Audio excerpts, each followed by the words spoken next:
नमस्कार विद्यार्थियों, ऑनलाइन कक्षा में आप सबका स्वागत है। और आज हम कक्षा नवम के सामाजिक विज्ञान का प्रथम अध्याय फ्रांसीसी क्रांति के दूसरे भाग को पढ़ेंगे।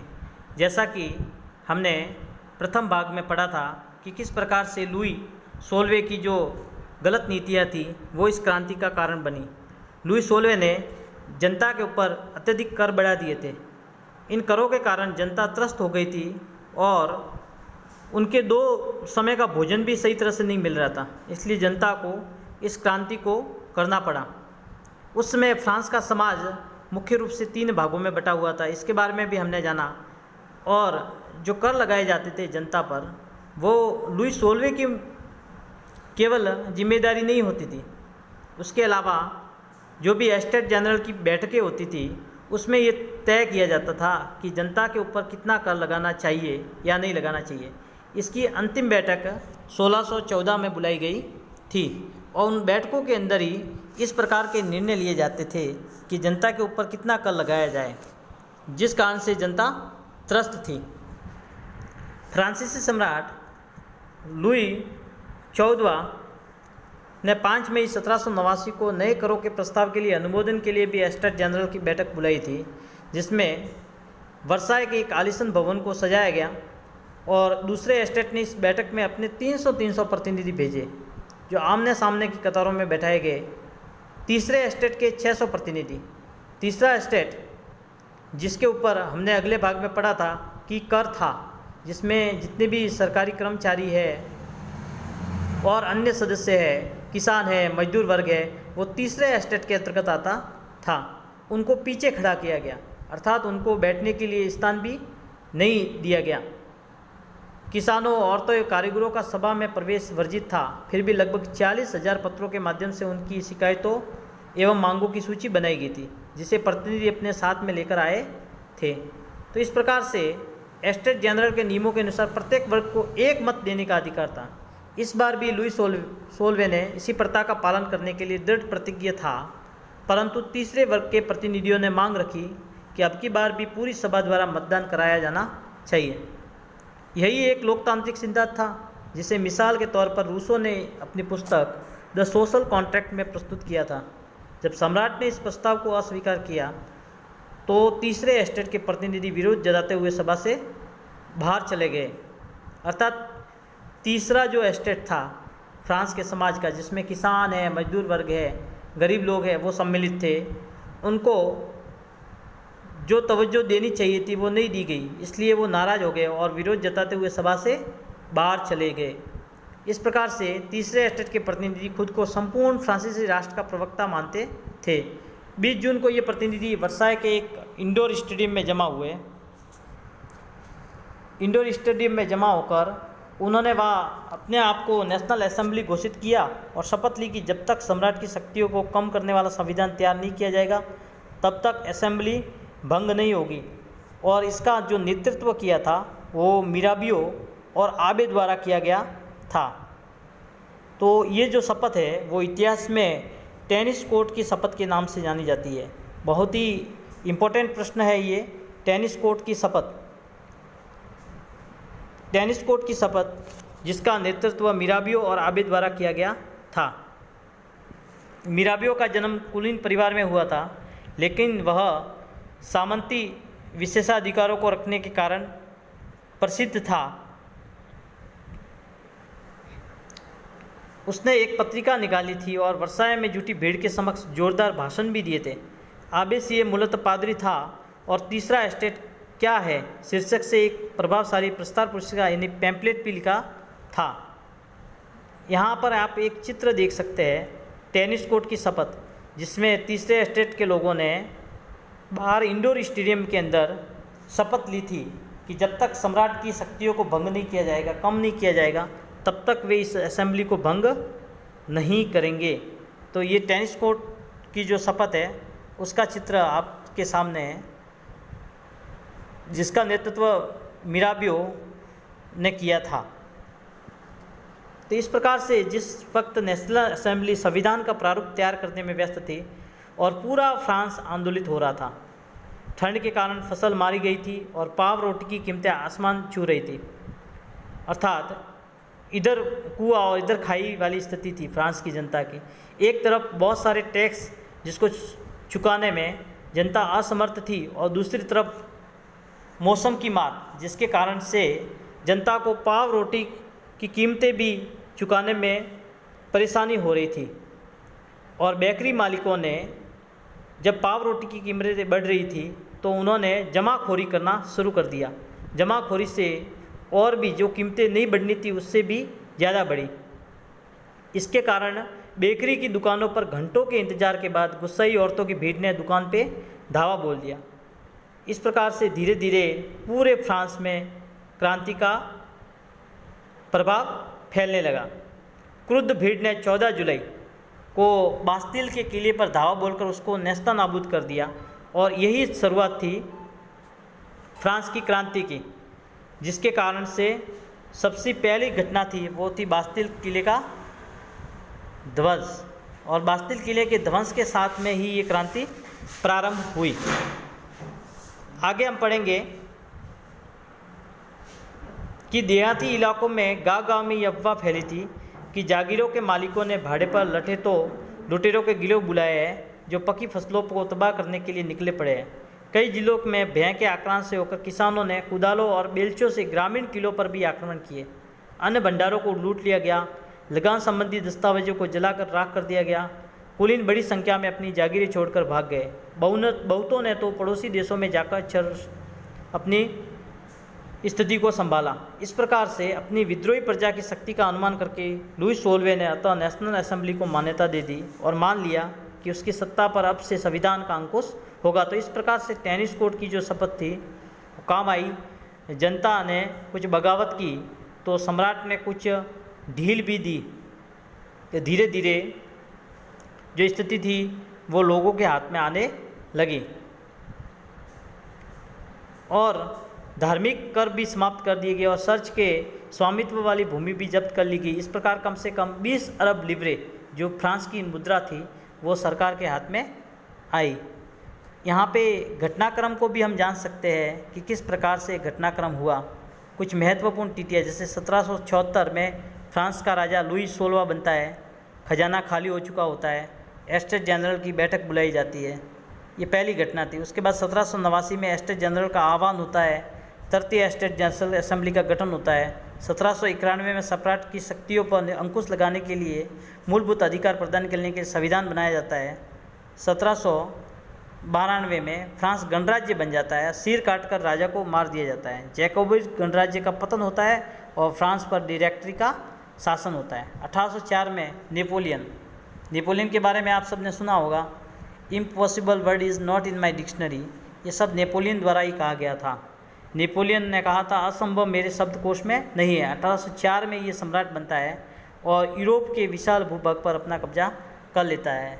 एकमात्र युद्ध में जो वो हारता है वो है वाटरलू का युद्ध जो 1815 में लड़ा गया था, जिसमें नेपोलियन की हार होती है।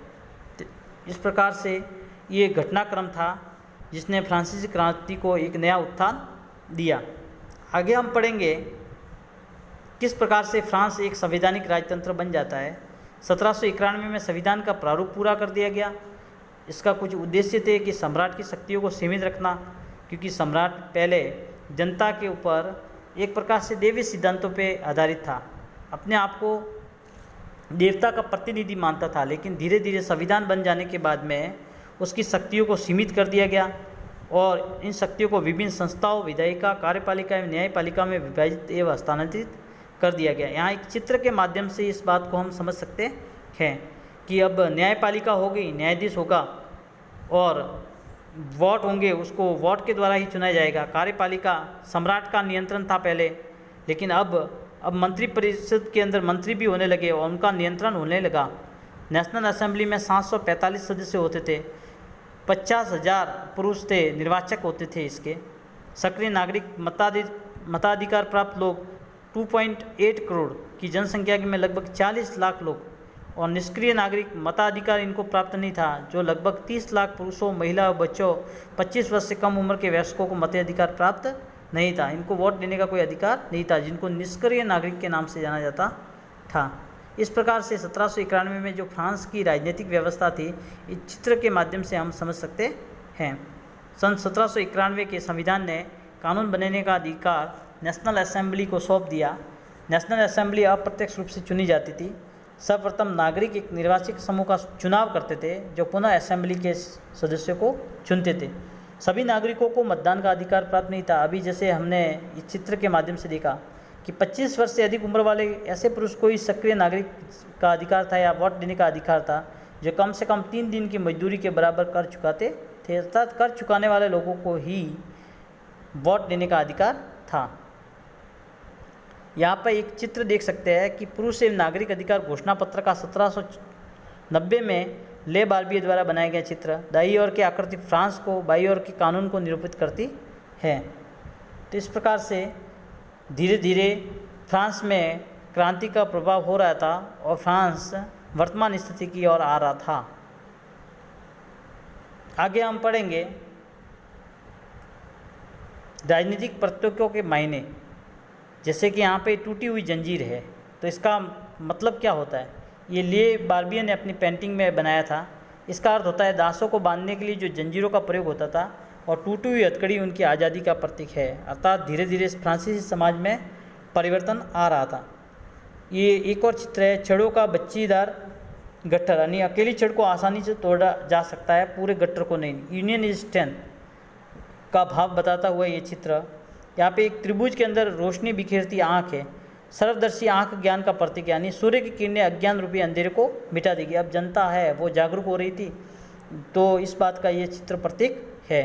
राजदंड यानी शाही सत्ता का प्रतीक है, और अपनी पूंछ मुंह में लिए हुए सांप सनातनता का प्रतीक है। अंगूठी का कोई और छोर नहीं होता। इस प्रकार से ये कुछ राजनीतिक प्रतीक थे जिसके भी कुछ ना कुछ अर्थ प्रकट होते थे।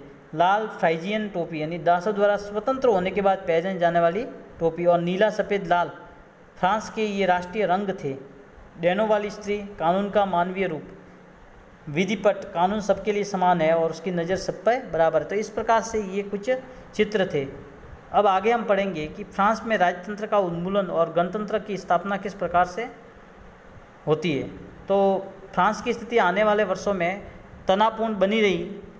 लुई 16वें ने संविधान पर हस्ताक्षर कर दिए थे, परंतु प्रशा के राजा से उसकी गुप्त वार्ता भी चल रही थी। फ्रांस की घटनाओं से अन्य पड़ोसी देशों के शासक भी चिंतित थे।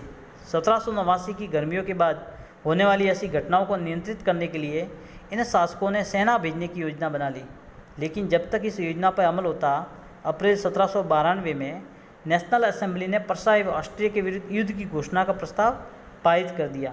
प्रांतों से हजारों स्वयंसेवी सेना के भर्ती होने के लिए जमा होने लगे। यूरोपीय राजा वे कॉलोनियों के विरुद्ध जनता की जंग के रूप में लिया। उनके होठों पर देशभक्ति के जो तराने थे, उनमें कवि रॉजर दी लाइल द्वारा एक गीत था, मार्सिले। ये गीत पहली बार मार्सिलेस के स्वयंसेविकों ने पेरिस की ओर कूच करते हुए गाया। वर्तमान में ये फ्रांस का राष्ट्रीय गान है। तो परीक्षा में प्रश्न पूछा जा सकता है कि फ्रांस का राष्ट्रीय गान क्या है, तो उसका नाम है मार्सिले। फ्रांस के राष्ट्रीय गान का नाम क्या है? मार्सिले। तो इस प्रकार से हम जान सकते हैं ये किसके द्वारा लिखा गया था? रॉजर दी लाइल। तो इस प्रकार से हम जान सकते हैं कि धीरे धीरे फ्रांस में स्थिति थी वो ठीक होने लगी थी। जनता के साथ में जो अत्याचार होते थे, अब उनसे उनको छुटकारा पाने का समय आ गया था। उसमें एक क्लब भी था जो सरकारी नीतियों और अपनी कार्य योजना पर बहस करता था। इसमें से एक क्लब था जिसका नाम था जैकोबिन क्लब, सबसे सफल था, जिसका पेरिस के भूतपूर्व कॉन्वेंट ऑफ सेंट जैकब के नाम पर इसका नाम पड़ा था। अब इस राजनीतिक समूह का ये अड्डा बन गया था। इस अवधि में महिलाएं भी सक्रिय थी, उन्होंने भी अपने लिए क्लब बना लिए थे, और हम इससे आगे वाले पार्ट में जानेंगे। जैकोबिन क्लब के सदस्य मुख्य समाज के क्रम समृद्ध हिस्से से आते थे। इनमें कुछ छोटे दुकानदार, कारीगर जैसे जूता बनाने वाले, पेस्ट्री बनाने वाले, घड़ी साज, छपाई करने वाले, नौकर, दिहाड़ी मजदूर भी शामिल थी। और उनका नेता था जो रॉबेस्पियर था। यानी जैकोबिन क्लब का नेता कौन था, ये भी प्रश्न भी कई बार परीक्षा में पूछा जा चुका है। तो रॉबेस्पियर जैकोबिन क्लब का नेता था। उसके लिए उनकी जो वेशभूषा थी वो भी यह देख सकते हो अलग थी। सौकुलात यानी बिना ब्रीचेस वाले दंपति, तो ये सब जैकोबिन क्लब की इस प्रकार के वस्त्र पहने जाते थे। उनका एक ड्रेस कोड अलग था। कामगारों की तरह वो धारीदार लंबी पतलून पहनने का निर्णय करते थे।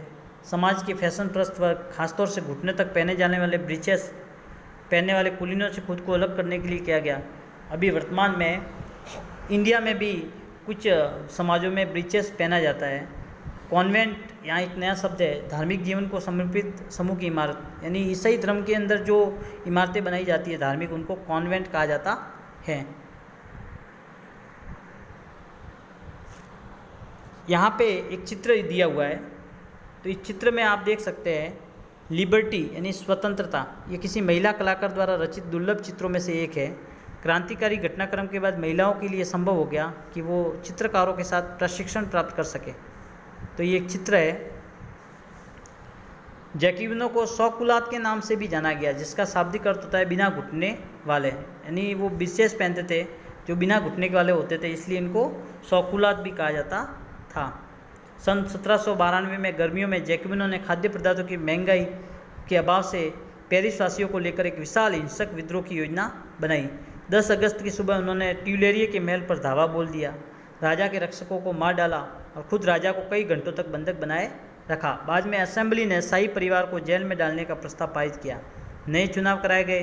21 वर्ष से अधिक उम्र वाले सभी पुरुष, चाहे वो उनके पास संपत्ति हो या नहीं हो, को मतदान का अधिकार दिया गया। यानी 25 वर्ष की उम्र को हटाकर अब 21 वर्ष किया गया। लुई 16वां को न्यायालय द्वारा देशद्रोह के आरोप से मौत की सज़ा सुना दी गई। 21 जनवरी 1793 को प्लेस डी ला कॉनकॉर्ड में उसे सार्वजनिक रूप से फांसी दी गई। जल्दी ही रानी मैरी एंटोइनेट का भी वही असर हुआ। तो इस प्रकार से फ्रांस के सम्राट का अंत होता है। आज के लिए इतना ही। आगे वाले वीडियो में हम इस पाठ के आगे वाले भाग का अध्ययन करेंगे। आज के लिए जो आपका गृह कार्य रहेगा वो रहेगा ये कुछ शब्द, आपको ये शब्द लिखने हैं अपनी पाठ्य पुस्तक के अंदर से, जैसे लिवरे का अर्थ क्या होता है, यहाँ पे ये नए शब्द दिए गए, इनको लिखना है।